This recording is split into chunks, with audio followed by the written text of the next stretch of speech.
All right, well, the youth of 76 were pioneers in their own right by taking charge of the future and driving the change they desired. In a similar fashion, we pay homage to them by celebrating the young pioneers of today who equally take charge of their fate. For more on that, we welcome via Skype Chef Vusi, who is a team member of the African Culinary Library. A very good afternoon to you, Vusi. Thank you so very much for joining us here on SABC News. Good evening. Good afternoon. Good, that's fine, thank you. All right, well, an interesting name that you have there, African Culinary Library, and I suppose one can guess that it's all about introducing African dishes, you know, from one part of the continent to the other. Take us through how you came about doing this.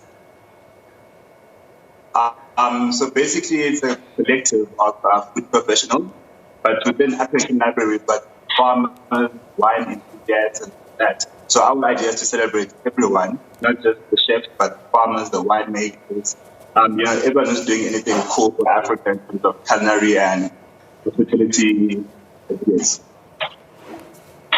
Yeah, we understand that a group of chefs, I suppose the two of you and I suppose some other young chefs as well, have created a menu for June 16. How did that come about? I mean, ordinarily, you know, would have loved to have you in the studio with us, and I understand you would have planned something for us to taste, and I'm sure my team is upset that we can't have that due to social distancing. So take us through basically what we're missing out on today. What is in that menu?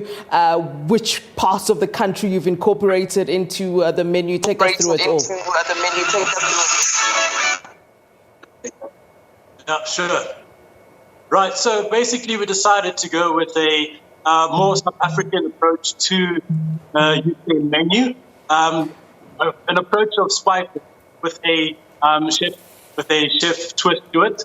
So we are basically highlighting traditional ingredients, traditional African and South African ingredients as well, in more of a chef light. I mean, myself and Vusi have each taken 2 dishes, and it's just our interpretation on a classic spike course to just celebrate and commemorate the Youth Day for tomorrow. I mean, it's exciting. We cannot wait for that. Yeah, you know, I mean, I think as the youth, you know, it's time, and I suppose it's a difficult time in terms of the fact that, you know, I've just read a report that, you know, there's so much unemployment, and, you know, you have this youth that's graduating, have all these skills, much like you guys have, I'm sure, and you having to then not only, you know, qualify and get all this experience, but also create your own opportunities. Take us through, you know, what that's like for you. You know, ordinarily, one would sort of, you know, get out of varsity college, whatever it is, and then, you know, sort of go straight into some form of employment. But it's now happening in a different way where, you know, you're sort of having to create employment for yourselves and for others as well. Talk to us about some of the challenges, you know, and also the benefits, I suppose, that can bring.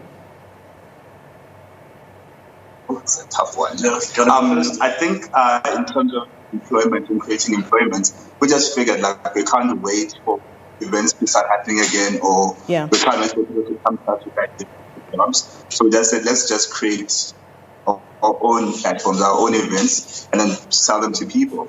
So I just found that it's easier to sort of create your own event and try to wait for someone else to do it for you. So that's where the mentality is with this kind of practice. Yeah.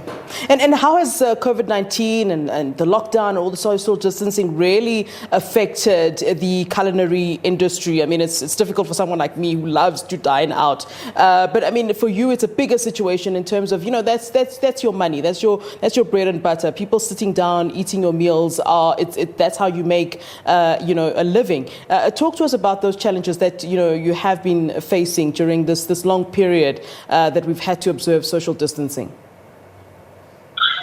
So, I mean, before lockdown even started, I mean, our restaurants around were already doing the social distancing, the whole sanitizing thing. And then also with the coronavirus, COVID-19 has affected businesses badly. The month of March was just a terrible month for all restaurants.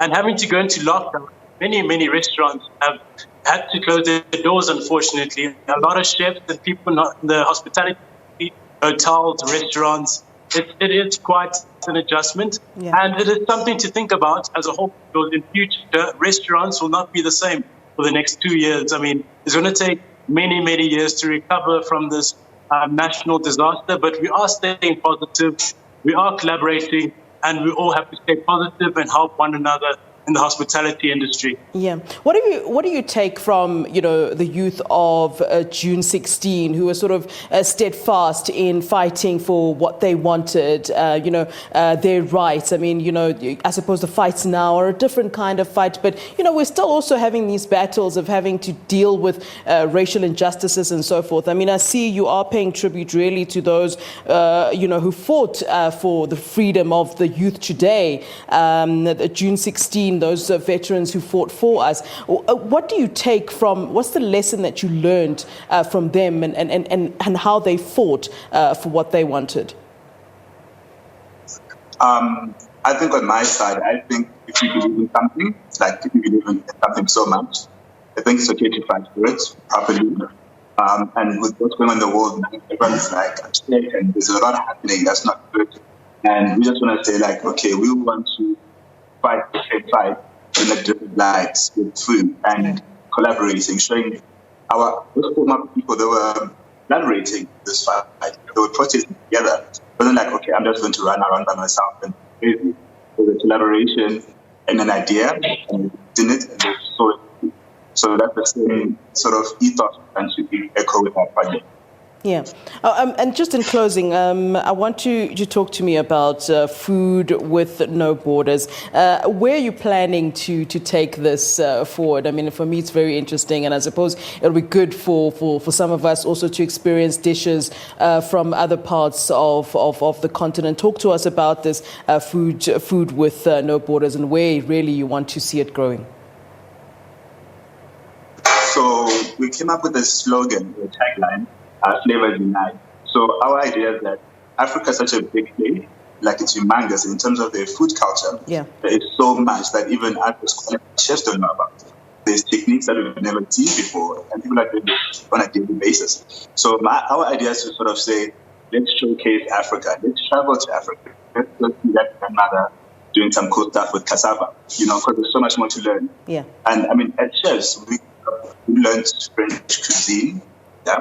So we thought, okay, why should we go to school for 3 years to learn about French food and then come home and use it? So we want to now bring the spotlight back onto African cuisine and its ingredients and its people.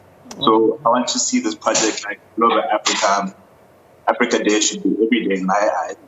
Yeah. But, Yeah. All right, Chef Vusi and Chef Ken, thank you so very much for giving us your time here on SABC News. And I'll certainly, after all the regulations ease, I'll certainly be looking for you and coming to find what you have to offer. Thank you so very much.